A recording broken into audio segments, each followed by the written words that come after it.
Why isn't my home selling? Your home's been on the market for weeks, maybe even months. You've cleaned it, you've decluttered, you've gotten out every single weekend for showings and open houses, and still nothing. No offers, maybe no showings. What is going on? So today we're going to talk about the reasons that homes don't sell, and most importantly, what you can do about it. Hi, my name is Elise Moore, and for the last 10 years, I've been helping families in Plainfield, Oswego, and the surrounding suburbs make great decisions about real estate. First and foremost, let's get one thing straight. A home that isn't selling doesn't automatically mean that it is a bad home or a home that is not desirable. The question isn't, is this a good house? It's, is the home's value being correctly conveyed and then received by the current market? Because buyers don't compare your home to the memories that you've made in it. They compare it to all the other options available to them in today's market. So reason number one, the price is too high. Let's start with the most obvious. A lot of sellers think, well, we can always come down in price, or I want to leave room to negotiate.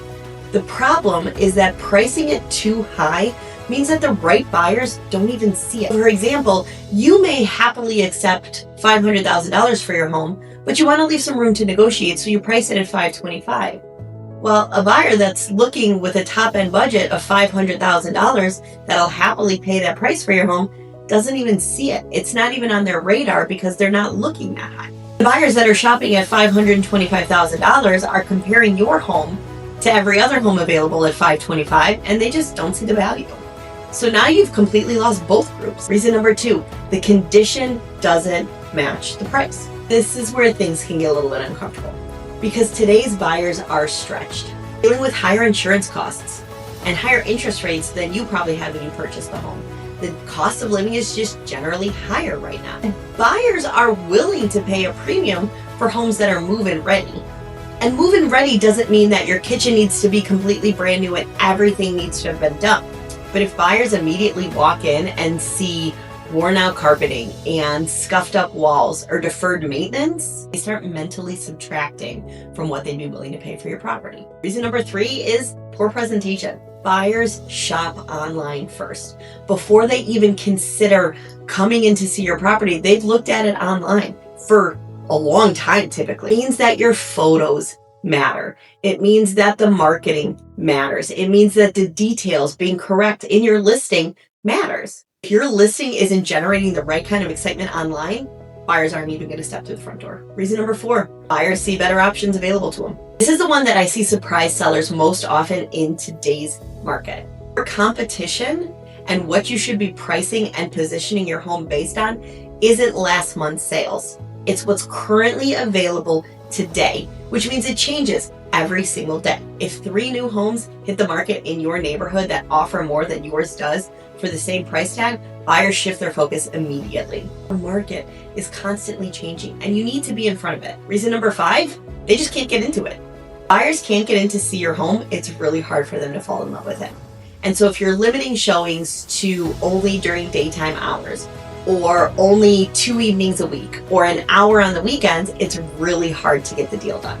I understand that you have pets and kids and work from home schedules, but the easier it is for buyers to get in to see the property, the better chance you have to selling your home at top dollar. Reason number six is that it just doesn't stand out. It might not be overpriced, it might be in good enough condition, but it might just kind of blend in with everything else that they're seeing. So think about buyers. They are having the time of their life sitting on their couch with their phone scrolling through Zillow. If your home looks the same as the 3 others that they just saw, they're just going to scroll right past it. The marketing of your home should answer the question, why this house, before buyers ever step foot in it. So here's the question that every seller whose home isn't selling should actually be asking. Why isn't my home selling? But what objection do the buyers have to writing an offer on my home? Because the buyers are always telling us something.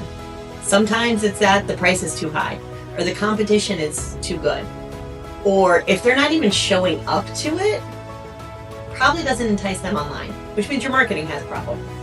So what do you do if your home's been on the market here in the Plainfield area for 30 days and it hasn't sold? This is where I recommend stepping back and evaluating the following. First, your activity. How many showings have you gotten? How quickly are they coming in?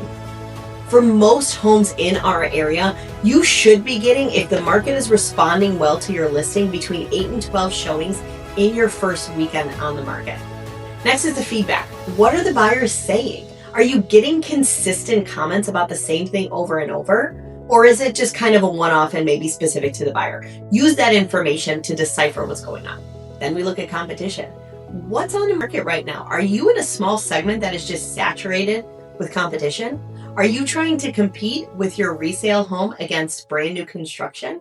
All of those things need to be taken into consideration. And finally, price. How is it comparing not only to the homes that have already sold and closed, but to the homes that recently went under contract, like within the last 30 days? What's gone under contract since your home has been on the market? Because someone chose that home over yours.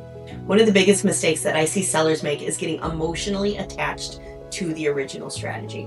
Here in 2026, our market is bobbing and weaving and pivoting all the time, which means that your sales strategy needs to as well. The market will always tell you what's working and what's not, and the most successful sellers adapt quickly. So here's my advice. If your home isn't selling, don't panic.